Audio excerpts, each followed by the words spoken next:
मैं Narendra Kumar Sharma, associate professor history, government college Devgarh, district Rajsamand. प्रिय छात्रों, बीए प्रथम वर्ष के इतिहास विषय के द्वितीय प्रश्न पत्र मध्यकालीन भारत के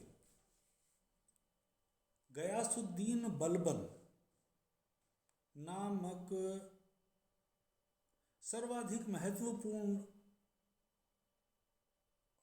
सल्तनतकालीन शासन के विषय में हम इस व्याख्यान में चर्चा करेंगे। हमने इसी विषय पर इसके पूर्व के व्याख्यान में बात की कि किस प्रकार गयासुद्दीन बलबन ने 1266 ईस्वी में दिल्ली की सल्तनत को हस्तगत किया।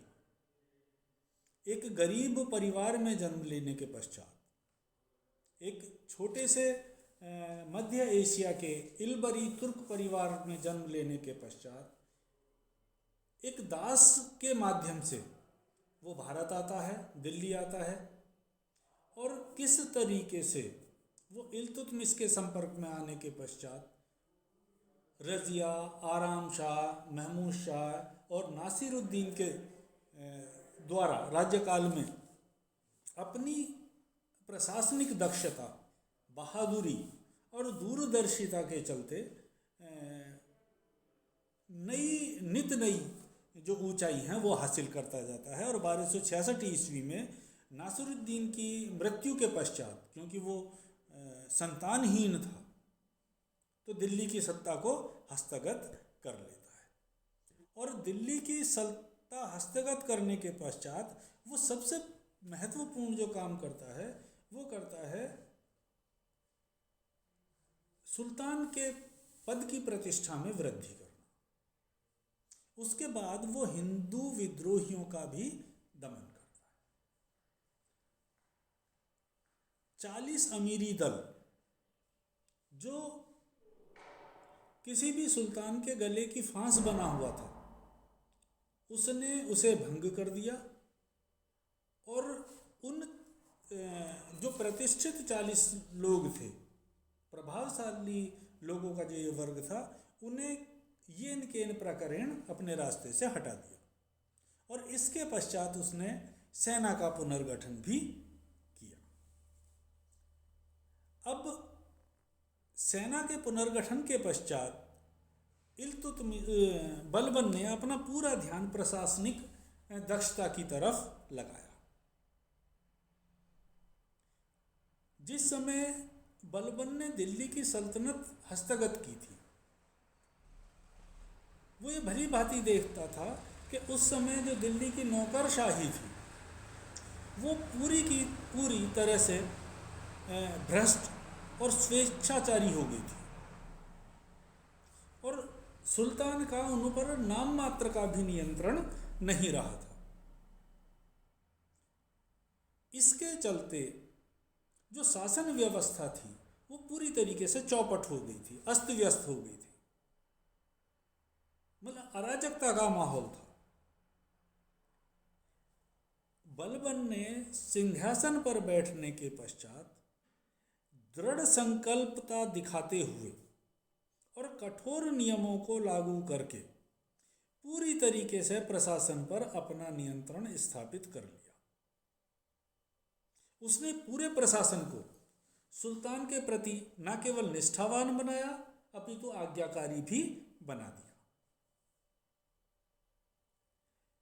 राजनीतिक जीवन के हर क्षेत्र में अव्यवस्था को प्रोत्साहन देने वाली प्रवृत्तियों का उसने पूरी तरीके से दमन कर दिया। वह राजनीतिक सत्ता के केंद्रीयकरण के पक्ष में था, वो केंद्रीयकरण में विश्वास रखता था। अतः सरकारी नियुक्तियों या तो वो सरकारी नियुक्तियों को या तो वो खुद करता था, या जो भी नियुक्ति होती थी वो उसकी खुद की अनुमति से होती थी। ये एक तथ्य है कि अमरोहा में मुंशी क्लर्क, मुंशी जैसे क्लर्क जिसे बोलते हैं अपन, इस जैसे छोटे से पद की जो नियुक्ति थी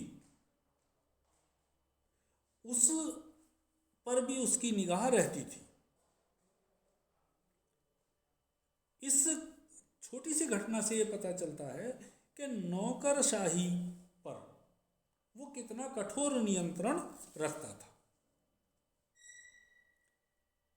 प्रांतीय गवर्नरों को अपने प्रांतों में घटने वाली प्रत्येक घटना की विस्तृत रिपोर्ट निरंतर अथवा नियमित रूप से सुल्तान को प्रस्तुत करनी होती थी। वो सदैव इस बात का ध्यान रखता था कि उसके किसी भी अधिकारी के हाथ में बहुत अधिक सत्ता ना पहुंचे, बहुत अधिक वो शक्तिशाली ना हो जाए। इसीलिए उसने वजीर तक से उसके सैनिक और उसकी आर्थिक शक्तियां छीन रखी थी। तो बलवन के इन कामों से ये स्पष्ट होता है कि प्रशासन को उसने चुस्त दुरुस्त बनाने में अपनी पूरी प्रशासनिक दक्षता लगा दी थी। और यही कारण था अब दिल्ली सल्तनत की सारी शक्ति एकत्रित होकर बलवन जैसे सुल्तान के हाथों में केंद्रित हो गई थी। फिर एक अन्य जो महत्वपूर्ण काम कर रहे थे बलवन, वो था गुप्तचर विभाग का गठन। बलवन ने सत्ता हाथ में लेने के तुरंत पश्चात एक विश्वसनीय और निष्ठावान गुप्तचर प्रणाली का गठन किया और प्रत्येक सरकारी विभाग में और सारे प्रांतों में अपने विश्वसनीय गुप्तचर उसने नियुक्त कर दिए। जो प्रांतों में होने वाली घटनाएं, विभिन्न दफ्तरों में होने वाली घटनाएं और वहाँ सारे होने वाले क्रियाकलापों की निरंतर सूचनाएं सुल्तान को देते रहते थे। और बलवन इन गुप्तचरों की नियुक्ति में बहुत सावधानी बरतता था। वो इस बात का विशेष ध्यान रखता था कि जो गुप्तचर हो उसका नैतिक चरित्र उत्तम होना चाहिए, ईमानदार होना चाहिए और स्वामी भक्ति इस विभाग की प्रथम शर्त मानी जाती थी। और यदि कोई गुप्तचर अपने कर्तव्य में किसी प्रकार की भी कोताही बरतता था तो वो कठोर दंड का भागी बनता था। यहाँ एक उदाहरण का अपन उल्लेख करना चाहेंगे कि बदायूं का जो गुप्तचर अधिकारी था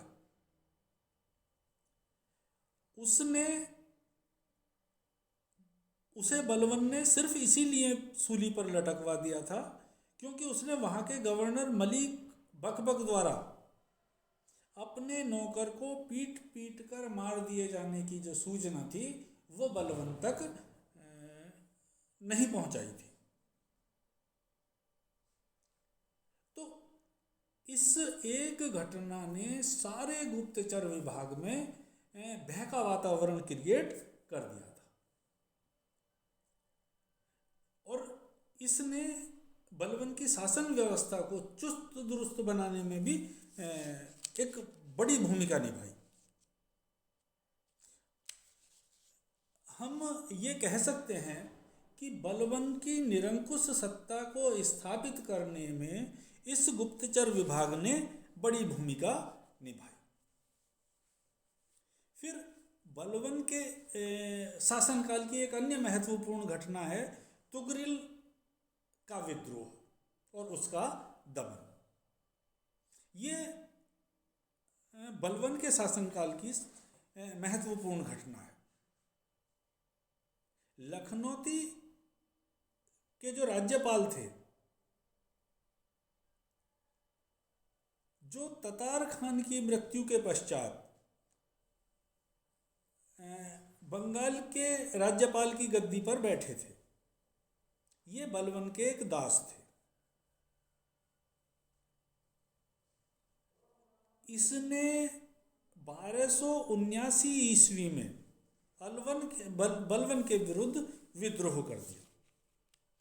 और ये विद्रोह उसने ये सोचकर किया था कि बलवन अब वृद्धावस्था को प्राप्त हो गए हैं और मंगोलों की समस्या में भी बहुत ज़्यादा व्यस्त हैं। ऐसी स्थिति में वो लखनौती अथवा बंगाल विद्रोह को दमाने के लिए नहीं आ सकेंगे। परिणाम स्वरूप तुगरिल ने मुगीसुद्दीन की उपाधि धारण कर अपने को लखनौती का स्वतंत्र शासक घोषित कर दिया। लेकिन जैसे ही इस विद्रोह की सूचना बलबन को मिलती है, बलबन तो गुस्से से पगला गया। उसने अवध के हाकिम अमीन खान को एक शक्तिशाली सेना के साथ इस विद्रोह का दमन करने के लिए भेजा। लेकिन तुगरिल ने शाही सेना को घाघरा नदी के पास युद्ध में पराजित किया और उसे भगा दिया। इस असफलता से बलबन आग बबूला हो गया और उसने अमीन खान को अवध के फाटक पर फांसी पर लटकवा दिया गया और इसके पश्चात तिरमिती और शहाबुद्दीन के नेतृत्व में दो अलग अलग सेनाएं तुगरिल के विद्रोह को दबाने के लिए भेजी। किंतु दुर्भाग्यवश ये सेनाएं भी पराजित हो गईं। निरंतर अपनी सेनाओं की पराजय से बलबन अपना धैर्य खो बैठा और 80-81 में उसने तुगरिल के विद्रोह का दमन करने के लिए खुद जाने का निश्चय किया। दिल्ली के कोतवाल फखरुद्दीन को अपनी अनुपस्थिति में उसने दिल्ली का चार्ज दिया और खुद अवध होता हुआ जल्दी से जल्दी लखनौती पहुंच गया। बलबन के आने की सूचना से तुगरिल घबरा गया और वो भागकर पूर्वी बंगाल की तरफ चला गया। लेकिन सुल्तान ने बहुत तेजी के साथ, वृद्धावस्था होने के पश्चात भी बलबन ने बड़ी तेजी के साथ उसका पीछा किया और तुगरिल को हाजीनगर की सीमा पर पकड़ लिया और वहीं पर उसका हत्या कर दी गई। वहां से बलबन वापस लखनौती आता है और वहां आकर तुगरिल के सभी मित्रों को, सभी समर्थकों को, सभी संबंधियों को पकड़कर बाजार में सजाए गए फांसी के तख्तों पर लटका दिया गया। और जब लखनौती का विद्रोह का दमन हो गया, समाप्त हो गया, तो बुगरा खां को लखनौती का नया सूबेदार नियुक्त कर दिया। और बुगरा खान को भी इस बात की चेतावनी देते हुए कि भविष्य में कभी भी वो दिल्ली सल्तनत के विरुद्ध विद्रोह की ना सोचे, ये चेतावनी देकर वो वापस दिल्ली लौटा। तो ये जो तुगरिल का विद्रोह था या लखनौती का जो विद्रोह था, वो अलवर के शासनकाल, वो बलबन के शासनकाल की एक बड़ी महत्वपूर्ण घटना है। और इस घटना से ये पता चलता है कि बलबन किसी भी प्रकार की शिथिलता अपने निरंकुश शासन में बर्दाश्त करने को तैयार नहीं था। इतनी वृद्धावस्था होने के पश्चात भी वो विद्रोह को दबाने के लिए स्वयं बड़ी तीव्र गति के साथ पहुंचता है। इसी तरीके से मंगोलों के प्रति भी बलबन ने अपनी जो उत्तर पश्चिमी सीमाएं थीं उनकी तरफ पूरा ध्यान दिया। उत्तर पश्चिमी सीमाओं पर निरंतर मंगोलों के आक्रमण का भय बना रहता था। बलबन के सत्ता प्राप्त करने के समय मुल्तान, उच्च, दीपालपुर, लाहौर, हालांकि सल्तनत के अंतर्गत थे, किंतु सिंधु नदी के पश्चिमी की ओर मंगोलों का अधिकार था और पंजाब का अधिकांश भाग भी उनके पास था। ऐसी स्थिति में लगातार इस बात का भय बना रहता था कि कभी भी मंगोल उत्तर पश्चिम सीमा पर आक्रमण कर सकते थे। मंगोल अक्सर सिंधु नदी को पार करते रहते थे और कभी भी भारतीय क्षेत्रों में आकर आक्रमण कर देते थे। बलबन ने इन आक्रमणों से सीमांत प्रदेशों की सुरक्षा की समुचित व्यवस्था की। सबसे पहले तो उसने सीमांत प्रदेशों में अनेक नए किलों का निर्माण करवाया और उन किलों की रक्षा के लिए बड़ी संख्या में सैनिकों की नियुक्ति की। अपने चचेरे भाई शेर खान को उत्तर पश्चिमी सीमांत क्षेत्र का हाकिम नियुक्त किया। इस शेर खान ने बड़ी सफलतापूर्वक, जब तक उसकी मृत्यु नहीं हो गई तब तक मंगोल आक्रमणों से सीमाओं की रक्षा की। जब शेर खान की मृत्यु हो जाती है उसके पश्चात बलबन ने इन प्रदेशों को, इन क्षेत्रों को दो भागों में बांट दिया और इनकी सुरक्षा का भार अपने पुत्रों मोहम्मद खान और बुगरा खान को सौंपा। मुल्तान, उच्च और लाहौर का जो गवर्नर है उसने अपने बड़े पुत्र मोहम्मद खान को बनाया और समाना और सुनम का गवर्नर उसने अपने छोटे पुत्र बुगरा खान को बनाया और इन दोनों के नेतृत्व में दोनों क्षेत्रों में एक बड़ी मजबूत सेना उसने वहां रख दी जो किसी भी आक्रमण का मुकाबला कर सकती थी। और इसके अलावा राजधानी में बलबन स्वयं 30,000 सुसज्जित सेना के साथ हमेशा तैयार रहता था, जिससे राजकुमारों को या शहजादों को तुरंत सैन्य सहायता उपलब्ध कराई जा सके। इस प्रकार हम देखते हैं कि इस प्रकार की सुरक्षा, जो सीमांत सुरक्षा व्यवस्था थी, उस नीति में भी बलबन पूरी तरीके से सफलता प्राप्त करता है। प्रसिद्ध इतिहासकार बर्नी ये बताता है कि मंगोलों ने जब भी व्यास नदी को पार करके भारतीय सीमाओं में घुसने का प्रयत्न किया, उनको हर बार बलबन की सेनाओं से पराजय का सामना करना पड़ा। तो इस प्रकार हमें ये पता चलता है कि मंगोलों की समस्या से भी बलबन भली भांति निपट रहा था।